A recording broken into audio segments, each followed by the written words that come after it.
Hi everyone, for today's video, I'm sharing about my experience cycling a 30-kilometer uphill trek from Kawaguchi Station all the way to the 5th station of Mount Fuji. It's 4:02 a.m. I'm on my way heading to Tokyo Skytree to meet up with my friends before we proceed to Shinjuku Station. The weather's a bit gloomy with some rainy showers and sitting around 11 degrees. A showery morning when we arrive at Shinjuku Station. As you can see, the sky is so cloudy, but it's okay, it's fine. We disassemble our bikes and cover them with bike bags to carry them inside the station and store them on the bus. After covering our bikes, we took the elevator and head to the ticket booth area. It was my first time experiencing something so magnificent, and it was both fun and exciting. Arriving at ticket booth area are not so crowded. I noticed people of different nationalities walking by with their families and friends. Some passengers carrying suitcases, large luggage while waiting. In this area, you will find a modern, well-organized ticket floor. Well, in ticket counters, staff booths where you can buy highway tickets. For example, Mount Fuji, Kawaguchi, Osaka, Nagoya, etc. English-speaking staff are often available. For automatic ticket machines, touchscreen machines that can accept IC cards, Suica Pasmo, and credit cards, they have also an English language option. Information desk for assistance and route guidance, usually located near the entrance of the ticket hall. In waiting area, comfortable seating, digital screens showing departure times and bus platforms. About 15 to 20 minutes before your departure time, you can proceed to the bus boarding area. Check the large electronic display boards for your bus numbers, destination, and platform. For example, platform 9, Mount Fuji 5th station. While waiting on the bus, we sit on a wooden couch. When the bus arrives, the first inspector will check if you have tickets and he will allow you to proceed to the next step. In luggage handling, if you have large luggage like we do, hand it to the staff near the bus or do it yourself. They will place in a luggage compartment under the bus and give you a claim tag. Keep it safe to retrieve your bag later. Our departure time is 10:02 a.m. For bus fare from Shinjuku Station to Kawaguchi, around 2,200 yen only. During ticket check, show your ticket or QR code to bus staff. They'll scan it or confirm your name on their list. Once ticket confirmed, enter the bus and find your assigned seat. Your seat number is printed on the ticket. The bus driver or staff will remind everyone to fasten seat belts and keep phones on silent mode for peaceful ride. When traveling, you can charge your phone using the outlet located next to your seat.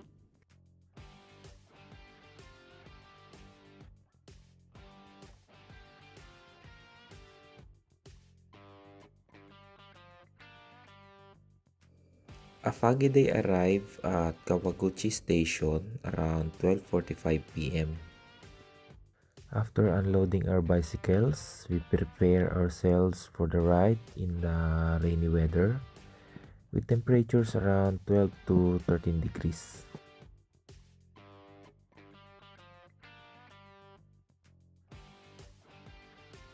Near the station, you will find rental bikes and coin locker services. You can visit to fulfill your rental needs.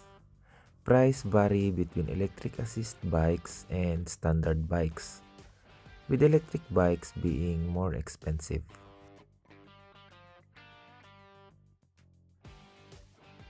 If your feet feel cold or tired, consider trying a foot hot spa. It's likely free and located outdoors. Instructions are provided on a white A4 paper. Additional calorie intake.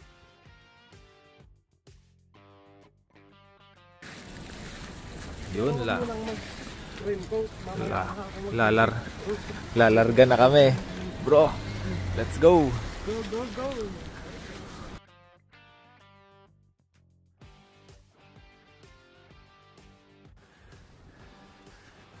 Ayan na yung mga sakuna. Medyo nasama ano pa kami. Medyo patag-patag pa. Medyo maganda pa yung daan. Pero ramdam na ang hingal.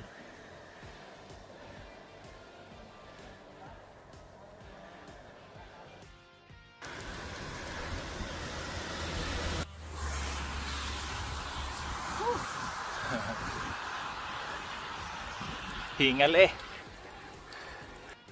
Yan, layo na nung dalawa. La, pakyat na, panipag na. Yan, ang laki ng bag. Tingin o. Maganda kasi pag naka-clicks ka.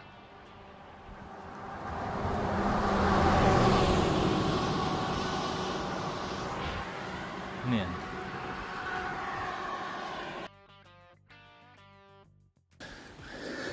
Ayun, toll gate. Kaso sa harapan namin zero visibility. Daming CR dito bro eh. Kaya nga ano.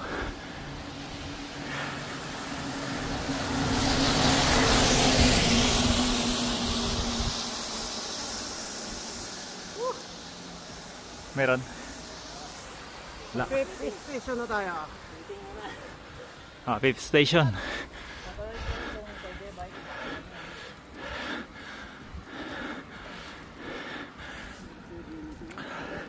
Dito kasi pagpapasok kayo, meron daw entrance 200 yen something or 250. Ewan ko lang. Malalaman mamaya. Yun. Grabe lods. Ang hamog. Natin sa baba. Pinagbabawal pagkapon. Wow, grabe. Pahinga muna kami sa ano, starting point. Ayun, pwede kaming pumasok. Ayun sa mas. Ayun. Let's go. Akyatan na. Ito na ang magiging sakuna. Ayan, may bit-bit na malaking bag pang training. Ito yung gamit natin.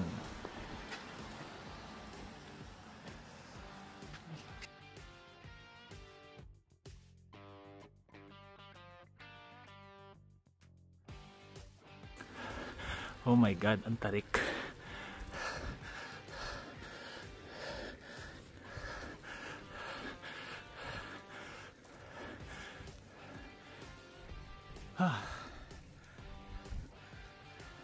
Time check 3:05 PM. Hamog.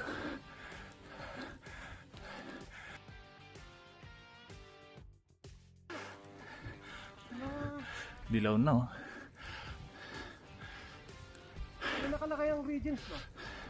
Medyo packet na to. Ang hirap nito. Pace namin 9. Hirap eh. Arrive at second step 1,596 meters. Grabe, pagod. Stop over muna.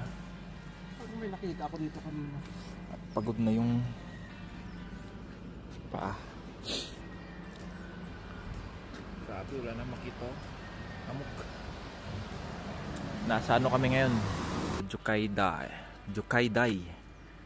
1,663 meters above sea level. Maintaining 9 km/h. Sakit sa paa eh. Hello. Kaway ka.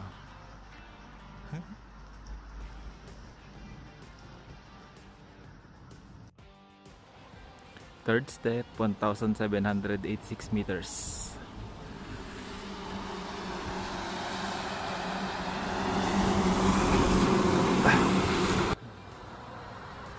Grabe, pagod.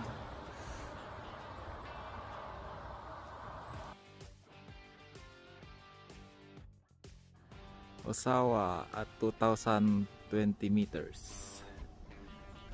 Parang may kapihan dyan, no? Kape tayo. Hala! Ang taas! Good luck!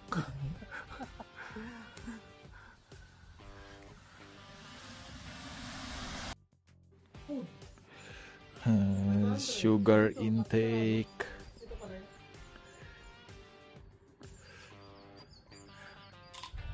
So nasa view deck na kami. Let's go. Tara sa view deck.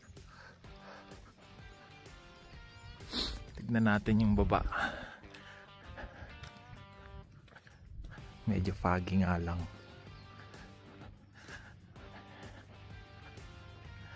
So ito pala yung nasa 2,020 meters na kami. So nandito kami sa part na to. Malapit na kami doon sa may snow area. So hindi na kami pwedeng umakyat doon, so hanggang dito lang kami. Mount Fuji, Tozang. Hello, ganda. Tara guys, yakit ko kayo.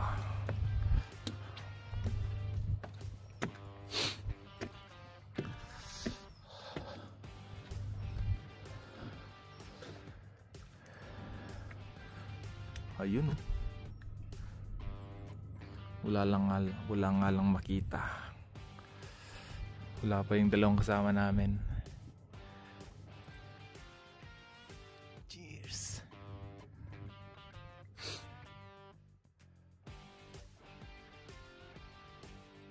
Time check, 4:44. Sana madatnan. Alo, yun na pala yung paakyat. Ayun, patay tayo nyan. Ayun, no, nagpakita na yung snow. Hala, hanggang dyan lang. Yung pula naramdaman yung ano ng tungod ko na sa ngayon. Parang sasabog sa init eh. Gabi na ito. Malapit. Ginabi na kami. Wala pa kami sa 5th station. So, time check, it's 5:44 PM. Hindi lang makita pero 5:44 yan. So, nandito kami sa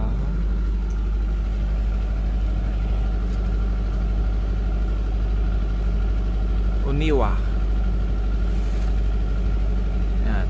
Malapit na kami sa sa station 5th. Nantay lang namin yung dalawang kasama. Di pa na darating. Ang dilim.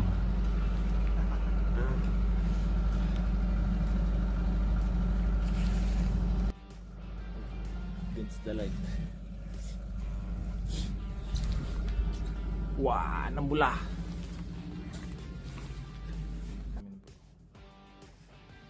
Kuha natin yung no?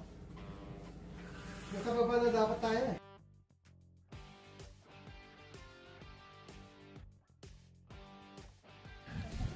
So guys, 6 PM ang sarado dito sa may kasama pa kaming naiwan dun sa baba. Hindi, parang hindi yata sila nakadating.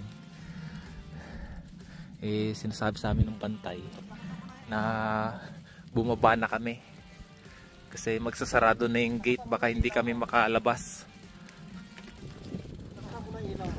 Oo.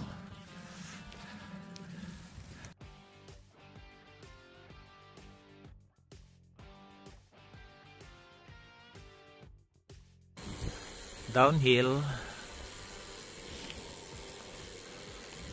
Wala, yung isa nandun na.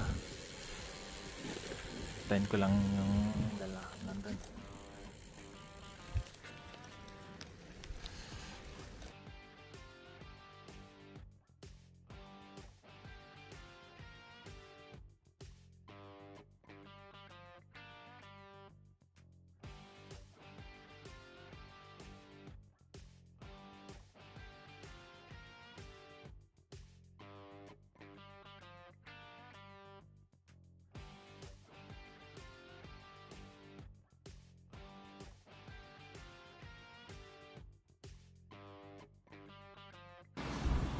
Nakarating na kami sa station.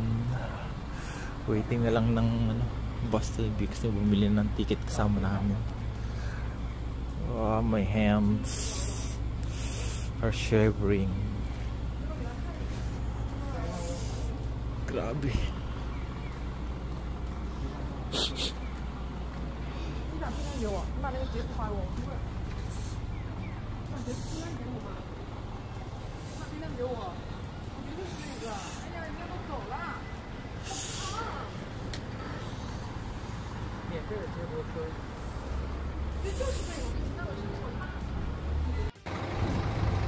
Tapos ng gala.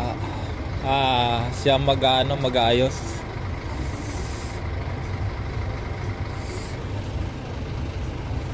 So, yun lang. Yung bus namin walang compartment. Patay tayo dyan. Paano yan?